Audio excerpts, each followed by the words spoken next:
You know, they were talking about climate change yesterday, and now we're learning that scientists and researchers are looking at how to change the weather on purpose. That's right. Lasers now could one day manipulate rain and lightning. CBS This Morning contributor Michio Kaku is a physics professor at City College of New York. Professor, nice to see you. Extraordinary seeing Al Gore and Bill Clinton there together with Charlie, wasn't it? That's right, yeah. Yeah, they did not get into this discussion, though. But it is fascinating. I mean, lasers, really? To change the weather? That's right. Well, as Mark Twain once famously said, everyone complains about the weather, but no one ever does anything about it. Well, instead of doing a rain dance, we physicists are firing trillion-watt lasers into the sky to actually precipitate rain clouds and actually bring down lightning bolts. This is potentially a game changer. But this is experimental. It's experimental. However, in the laboratory so far, it works. When you have water vapor and you have dust particles or ice crystals, you can precipitate rain. It condenses around the seeds. These seeds can also be created by laser beams. By firing trillion-watt lasers, you rip apart the electrons, creating what are called ions, and these ions act like seeds, like dust particles, bringing down rain and even lightning. Go ahead. Well, this fascinates me in part because, too, I remember reading the stories that China had used this during the Olympics, that the USSR had used this after Chernobyl to create rain clouds. I mean, did those really work then? We have some of these capabilities now? Inconclusive. Even in the 60s, the CIA used this to bring down monsoons. Governments have been playing with this thing. Alleged to. Alleged to, right. Yeah. Now, we realize that for decades now, these governments have been alleged to have experimented with weather control, but nothing conclusive. This time we're bringing in the laws of physics rather than simply waving our hands and uttering mumbo jumbo. We're actually using trillion-watt lasers now. And in the laboratory, sure enough, they precipitate rain out of water vapor. Sure enough, you can actually bring down electricity down the beam. Another example is the array of technologies, often referred to collectively as geoengineering, that potentially could help reverse the warming effects of global climate change. One that has gained my personal attention. An SAI program could limit global temperature increases, reducing some risks associated with higher temperatures and providing the world economy additional time to transition from fossil fuels. This process is also relatively inexpensive. The National Research Council estimates that a fully deployed SAI program would cost about $10 billion yearly. As promising as it may be, moving forward on SAI would also raise a number of challenges for our government and for the international community. On the technical side, greenhouse gas emission reductions would still have to accompany SAI to address other climate change effects, such as ocean acidification, because SAI alone would not remove greenhouse gases from the atmosphere. On the geopolitical side, the technology's potential to alter weather patterns and benefit certain regions. I'm going to have to stay off of social media because I just keep getting more and more angry every single second because more and more news is coming out about what is going on in the mountains, and it is getting worse and worse. I am about an hour away. We are so close, but yet feel so far. Everybody here is feeling helpless of what they can do to help. All the donations we are getting is not enough. But yet our government is saying, go ahead, keep going, community. Go ahead. Y'all are doing great. Go ahead. Now, you know what is asked of the community to get? Body bags. Freaking body bags. And now to find out that the government is coming in and actually just seizing the land and saying, no, this land doesn't belong to you anymore. We're going to bulldoze it all. We're going to take over it. All of your family members' bodies are just going to be washed away with everything else that we're going to get rid of with the bulldozer. Like, where is the humanity in all this? It takes a special kind of evil to be doing what they are doing in the mountains right now. They are hiding so much information from everybody that it is insane. The only way that we are getting it and actually know it's facts, because it's from friends of ours that are actually up there personally trying to help. The ones that aren't getting kicked out, though, because now that the National Guard is in there with their big old planes, they're saying that everybody with the smaller helicopters can get out. How are you with your big ass helicopters or airplanes going to get into these more rural areas? Why are you kicking out the people in ATVs that are going up mountains that you can't even get to? Why are you kicking out the people that have mules hauling in supplies to areas that the government cannot get to, but yet is telling the community to stand down? There's something very shady going on, and everybody needs to be made aware of it, and the message needs to be passed on so we can put a stop to this, if we can, not come back. And it's even more maddening that the news is spreading lies, saying that we've only had a couple hundred deaths is absurd. The morgues are filled up. There are trailers bigger than people have ever seen before outside these morgues that are now filled up with bodies. There are bodies getting pulled out of trees. There are bodies getting found under trees. There's bodies everywhere. And you're saying, oh, it's just a couple hundred. No, it's not. Everybody is getting lied to. It is like a war zone over there. It's not something that is going to be fixed in a couple of hours. They are projecting that the power will not be back on till the end of January. There are people on those mountaintops that don't even have service or know how bad it is around them because they are so cut off from the world. There are people still stranded, all their neighbors' houses, their own house is gone. They're stuck on the top or side of a mountain because landslides happen all around them. It is so bad around here, I can't even say everything because there's just so much.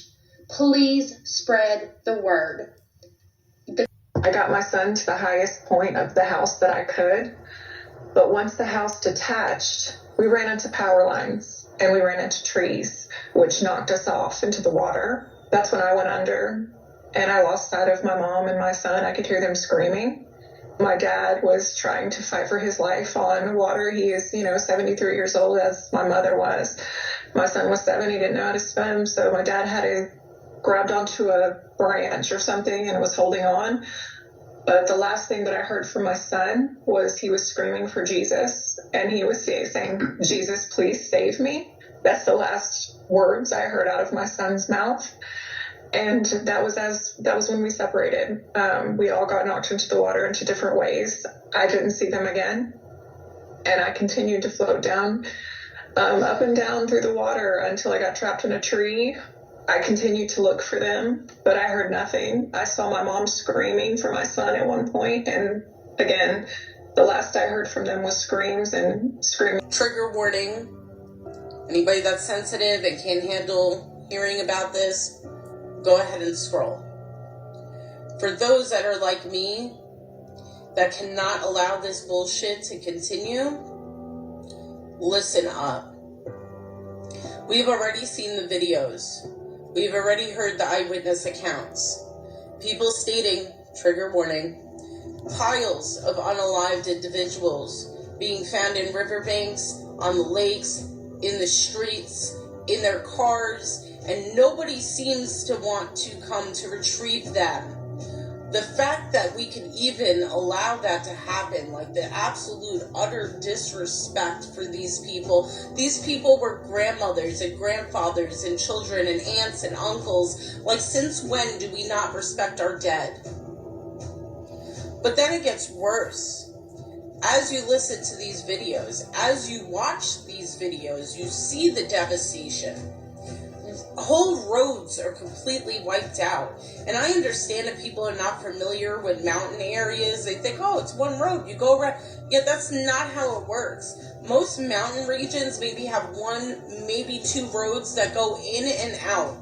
And when those roads are wiped out, those people are completely abandoned up there.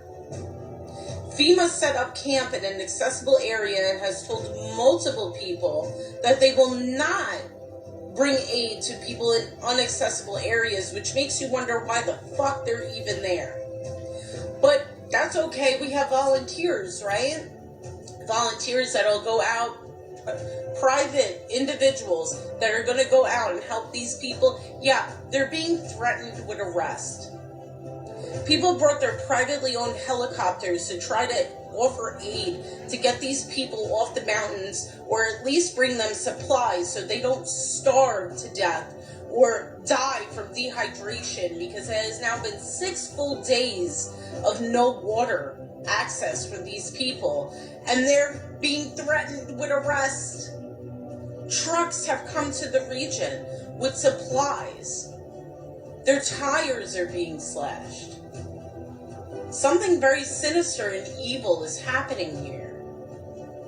Then you throw into the mix that there's an entire source of lithium under these mountains, and all of a sudden things start stacking right in place, don't they? I just saw this post on X, and again, I try not to say that it's true. So that's for you, TikTok. I'm not trying to spread any misinformation. This is for educational purposes. However, they were specifically speaking about the government held a meeting in Chimney Rock and basically informed these people that the entire town will be bulldozed over, bodies and all. And that now the federal government owns that land. This is a fucking land grab. They do not care about these people that are stuck in the mountains. They do not care about these people that were unalived by this. And forgive me for sounding absolutely insane, but we all know that they've been able to manipulate weather for quite a long time. This technology has existed for a long time. So how am I supposed to believe that this is all coincidence? And how is it that I'm supposed to believe that this kind of lack of support is an accident? I'm absolutely enraged. And I am not going to stop talking about this until there is some kind of resolution for these people. I am but one person. I don't have the resources to help. I don't have the time to go down there. I don't have the funds to donate. But the one thing I can do is use my fucking voice. And I'm not going to shut up about this. These people do not deserve this. And for any of you idiots that think that they do, just know that you're next. We allowed this to happen in Maui. And now we're allowing it to happen again in the Appalachians. How long until it's your neighborhood or your town or your family being left to rot in the streets? We need to fucking stop this. Please share, and if you're going to donate, only donate to churches. Apparently FEMA can't take the donations from the churches. So find local churches in the area, donate directly to them, or if you know somebody in the area, donate directly to them, because FEMA is not helping at all. Not to mention that they're stating they're apparently out of money, but we could send billions of dollars to the Ukraine. I'm so fucking sick and tired of this, and I don't know what it's going to take for my fellow American to get to that point either. This is absolutely fucking deplorable. And it needs to stop. God bless the people of the Appalachians. My heart, my soul is with you. I pray that God puts his hands on you and delivers you to safety, because you truly are surrounded by evil right now. And people like me will not stop talking about it. I don't give a fuck what TikTok